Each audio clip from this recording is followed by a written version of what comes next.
नमस्कार साथियों, आज हम बात करते हैं भगवान रजनीश द्वारा बसाए गए उस नगर की जो कि अमेरिका में बसाया गया था। एक ऐसा ऐतिहासिक नगर जिसके बारे में पूरे विश्व में चर्चा हुई, जिसके बारे में पूरे विश्व में विचार किया गया और विवाद भी हुआ जिस नगर के बारे में। आखिर क्या स्थिति है उस नगर की, क्यों बसाया गया, स्थापना की आवश्यकता क्यों पड़ी और आखिर क्या-क्या विवाद जुड़े इस नगर के बारे में, ये सारी जानकारी आपको इस वीडियो में मिलेगी। आपसे निवेदन है कि इस वीडियो का पूरा देखिए और देखते रहिए कि आखिर क्यों और कैसे हुआ इसका उत्थान और पतन। तो बात करते हैं रजनीशपुरम। जैसा कि नाम से ही ज्ञात होता है कि ये भगवान रजनीश, आचार्य रजनीश द्वारा बसाया गया था और उनके अनुयायियों द्वारा। अब कहा जाए उनके द्वारा बसाया गया तो हाँ, जब तक उनके अनुयायी साथ न देते, तब तक इस नगर की स्थापना संभव ही नहीं थी। तो बसाया गया है ये 1980 के दशक में। कहाँ? अमेरिका में।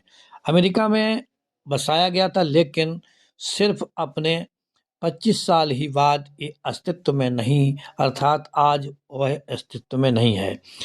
1981 में स्थापित ये समुदाय 83 तक तो अपना सक्रिय रहा। अब और थोड़ी-थोड़ी गतिविधियाँ इसकी कम होती रहीं, लेकिन 85 के बाद में इसका संचालन या इसका अस्तित्व खत्म हो गया। अब ये खत्म क्यों हुआ? इसमें बहुत से कानूनी विवाद रहे हैं और आंतरिक समस्याओं के कारण भी ये आखिर में 1988 में आधिकारिक रूप से भंग कर दिया गया और इस नगर का अस्तित्व समाप्त हो गया। तो साथियों, उस सन्यासी की क्या भावना थी, क्या कारण था इसे बसाने का, आगे हम क्रम वाइज इसको जानेंगे। तो अगर हम बात करें कि इस समय इसकी हालत कैसी है, इस समय ये कैसा है नगर, तो आप देखते हैं कि इसमें जो भूमि थी, जिस पर ये संपूर्ण नगर बसा हुआ था, वो सारी भूमि आज वाशिंगटन फैमिली नामक एक ईसाई समुदाय के पास में है और वहाँ पर एक ईसाई शिविर का आयोजन होता है और ये जो है पूरी तरह से यहाँ पर अब रजनीश के अनुयायियों का या भारत के किसी देश के निवासी का उस पर कोई ना अधिकार है, ना हस्तक्षेप है, कुछ भी नहीं है। पूरी तरह से ये भूमि जिस प्रकार से अधिग्रहित की गई थी, उसी प्रकार से ये अब वापस ले ली गई है। अब इस समय रजनीशपुरम का उस भूमि से कोई संबंध नहीं है। नाम भी हटा दिया गया है, क्योंकि जब रजनीश का नियंत्रण नहीं रहा, तो उसका नाम भी रजनीशपुरम कैसे रख सकता था।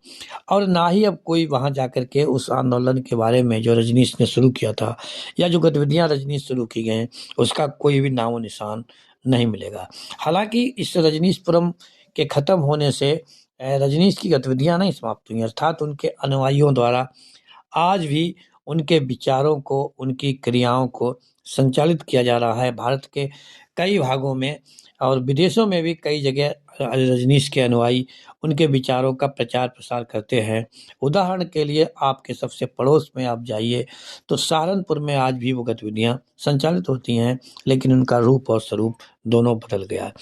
इसके अतिरिक्त अगर आप देखें, तो रजनीश के अनुयायी जो हैं, वो एक रजनीश कुंभ, ओशो कुंभ के नाम से अपना एक आयोजन करते हैं, उसमें सभी को भाग लेने का मौका मिलता है। तो रजनीशपुरम के इतिहास, उत्थान और पतन दोनों बड़े ही दिलचस्प रहे हैं और उस दिलचस्प घटना की जो थोड़ी बहुत हमारे पास जानकारियाँ हैं, वो मैं आपके पास शेयर कर रहा हूँ। तो इस विचार के पीछे पहले कारण क्या था? क्या आवश्यकता थी ओशो के अनुयायियों को इसे स्थापित करने की? तो ये भारत में जो रजनीश का आश्रम चल रहा था, पुणे में स्थित ये आश्रम, इसके बाद में आखिर ऐसा क्या हुआ जिसके कारण रजनीशपुरम का निर्माण करना पड़ा या इसका विचार, इसकी संकल्पना आखिर रजनीश के दिमाग में स्वयं या इनके शिष्यों के दिमाग में ये बात कैसे आई? तो हुआ यूँ कि भारत में जो रजनीश जी के क्रांतिकारी विचार थे, जो उनकी जीवन शैली थी, इसके कारण भारत में विरोध हो रहा था। भारत में उस समय के यथाकथित धर्मगुरु, जिन्हें धर्मगुरु ही कहा जाएगा, वो लोग इस रजनीश से सहमत नहीं थे, क्योंकि इनके विचार क्रांतिकारी थे, ये परिवर्तन के पक्षधर थे। लेकिन भारत के धर्म उस समय तक आज भी किसी परिवर्तन को स्वीकार करना नहीं चाहते हैं। इसलिए इन्हें यहाँ भारत में दिक्कत हो रही थी। दूसरी दिक्कत ये थी कि सरकार भी जो है धार्मिक समूहों के दबाव के कारण सरकार भी चाहती थी कि धार्मिक लोग नाराज ना हों, धार्मिक धार्मिक समूह जैसे चल रहे हैं वैसे ही चला जाए, इनके कोई इन पे कोई भी है अपना नया पन्ना थोपा जाए, क्योंकि सरकार को सिर्फ मतलब होता है अपने, सरकार से उसे नहीं मतलब होता है। इतना जरूर था कि सरकार ने रजनीश का तब तक विरोध नहीं किया जब तक ये प्रसिद्ध नहीं हो गए। जैसे ही रजनीश के अनुयायियों की संख्या बढ़ी, इनके यहाँ आना जाना लोगों का बढ़ा, भीड़ इकट्ठी होने लगी, तमाम प्रकार की गतिविधियां संचालित होने लगी, तो सरकार ने इन पर दबाव बनाना शुरू किया। आखिर रजनीश के मन में आया कि अब मुझे भारत छोड़ देना चाहिए। कुछ लोगों को विचार है कि रजनीश खुद ही भारत के लोगों से दूरियां बनाना चाहते थे। उन लोगों का तर्क दिया जाता है इस बात में कि भारत के लोग थे वो पूरी तरह से रच-वच नहीं पा रहे थे रजनीश के विचारों से, और वो इत्तेफ़ाक ज़्यादा नहीं रखते थे। लोग सुनने तो आते थे लेकिन उन्हें अपनाने नहीं आते थे। लोग केवल उनकी बात को सुनते थे, सुनने के बाद में उन्हें अच्छी लगी तो उन्होंने वहीं पर तालियाँ बजा दी या थोड़ी प्रशंसा कर दी। उसके बाद में सारे लोग जिस जीवन शैली में जी रहे थे, उसी में जीने का प्रयास करते थे। तब भारत में जब देखा रजनीश ने कि अब हम यहाँ पर नहीं रह सकते हैं, या हम अपने जो समुदाय का है, अपने विचारों को और अधिक नहीं फैला सकते हैं, इन्होंने तुरंत ही रुख किया अमेरिका की तरफ। अब फिर प्रश्न बनता है कि आखिर अमेरिका को ही क्यों चुना गया? तो इसके संदर्भ में जो जानकारी है कि अमेरिका के ओरेगन में बड़ी एक ज़मीन थी और वहाँ पर जनसंख्या बहुत कम थी और वहाँ अधिक स्वतंत्रता थी।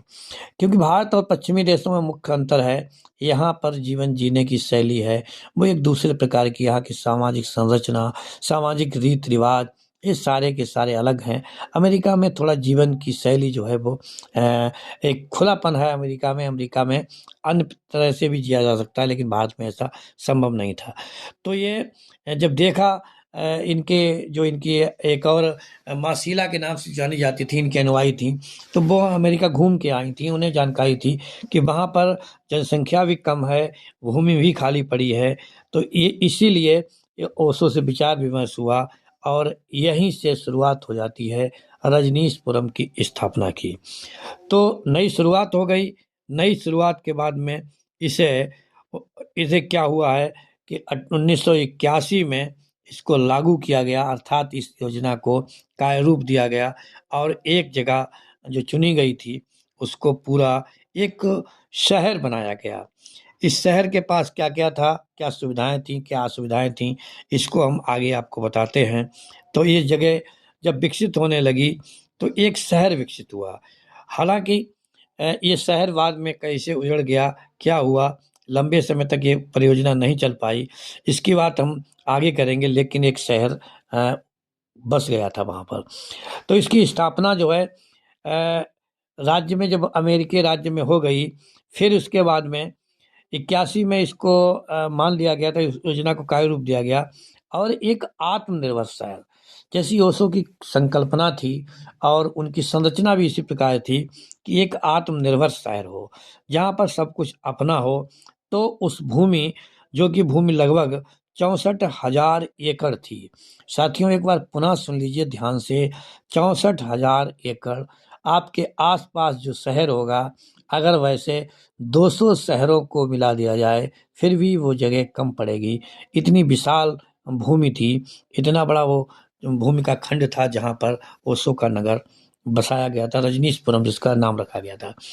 अब अगर देखा जाए तो इसको बसाने का उद्देश्य क्या था? तो स्थापना और स्थान आप समझ ही गए, अब इसका उद्देश्य क्या था? तो ओशो ने इसे एक आध्यात्मिक नगर के रूप में स्थापित किया था, जहाँ पर लोग ध्यान, प्रेम, व्यक्तिगत स्वतंत्रता के साथ रह सकें। जीवन में जो हमारे विसंगतियाँ हैं, जहाँ हम अपने आप को दबाव में महसूस करते हैं, तो ओशो ने सोचा था उस समय, और वो समाज को देख चुके थे कि अधिकांश व्यक्ति समाज में बिना प्रेम के, बिना स्वतंत्रता के जी रहे हैं। ओशो का विचार था कि अगर एक ऐसा नगर हमारे पास होगा, तो उसी उद्देश्य की पूर्ति के लिए इन्होंने प्रेम और प्रेम, ध्यान, व्यक्तिगत स्वतंत्रता, इसकी वजह से इसकी स्थापना की थी। दूसरा इसका उद्देश्य ये भी था कि हम यहाँ पर पूरी तरह से आत्मनिर्भर हो, हमारे ऊपर कोई नियंत्रण ना हो, हमारे पास अपना खेल का मैदान हो तो अपनी बिजली भी हो, अपने उत्पादन क्षमता भी हो, हम जल प्रबंधन भी हमारा हो, निर्माण भी हमारा हो, यानी सब कुछ जैसा हम चाहें वैसा हो, इसलिए इस नगर की स्थापना की गई। और फिर अगर देखा जाए जब इतना सोचा गया था, तो वास्तव में ऐसा हुआ भी।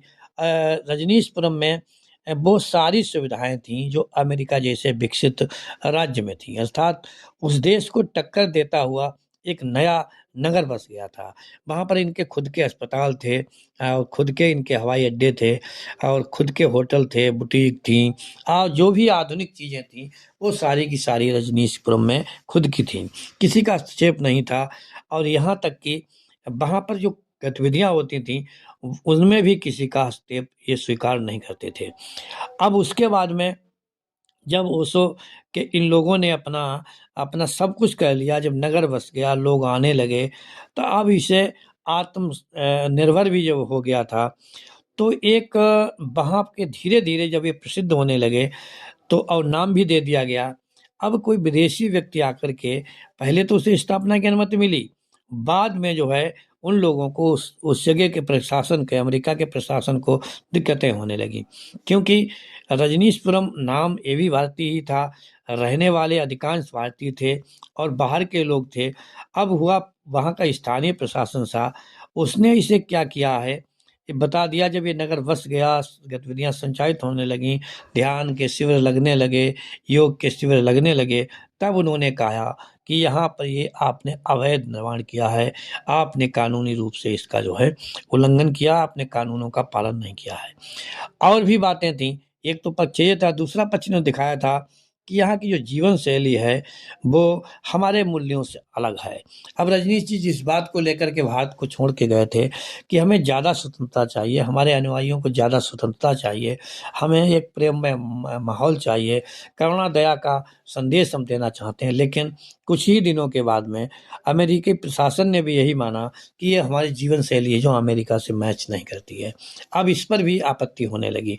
दूसरा और आपत्ति का कारण एक था कि वहाँ पर जो खुलेपन था, वहाँ जो कामुकता थी, भोगवाद आधारित विचार जो थे, वो देख कर के वहाँ का जो धार्मिक समूह था, अर्थात ईसाई समूह था, उसने कड़ी नाराज़गी आप दर्ज की।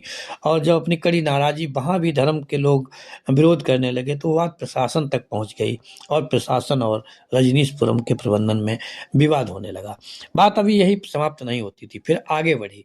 जब आगे बढ़ती है, तो वहाँ राजनीतिक हस्तक्षेप जो है, वो भी एक विवाद का कारण बना। रजनीशपुरम के अनुयायी जो थे, वो स्थानीय चुनाव में वोट डालने के लिए बड़ी संख्या में वहाँ पर बसाने लगे थे, और उन्हें वोटिंग कराने की उनकी योजना थी। अब दूसरे देश में जाकर के आप राजनीति में हिस्सा लेना चाहेंगे, आप वोटिंग करेंगे, और इन पर ये भी एक आरोप लगा था कि अमेरिका के वो निवासी जो जिनके पास कहीं कोई स्थान नहीं था, जो अमेरिका के घोषित नागरिक नहीं थे, या ऐसे लोग जो सबसे निचले पायदान पे खड़े थे, रजनीशपुरम में उन्हें शरण दी जाती थी, उनको खाने-पीने, रहने की पूरी व्यवस्था की जाती थी। तो सरकार मानती थी कि ये किसी दिन ये समुदाय हमारे खिलाफ खड़ा होगा, अर्थात राजनीतिक हस्तक्षेप हो जाएगा। इसलिए वहाँ की स्थानीय सरकार ने इसे एक अनैतिक कार्य माना, इसे घुसपैठ माना, और रजनीश से विवाद आगे बढ़ता ही चला गया। इसके बावजूद और भी कई कारण थे, जुड़े रहिए आप हमारे साथ। दूसरा एक विवाद ये था कि उसके बाद में रजनीश के जो अनुयायी थे, वहाँ पर वो धीरे-धीरे बढ़ने लगे। ये बढ़ती हुई संख्या, आज एक नगर था, क्योंकि वहाँ पर त्योहारों के अवसर पर, या कहा जाए तो विशेष मौकों पर 15-15 हज़ार लोग इकट्ठे होते थे। 15,000 लोग एक साथ में इकट्ठे होंगे, उनकी गतिविधियाँ चलेंगी और उनके कार्यक्रम होंगे।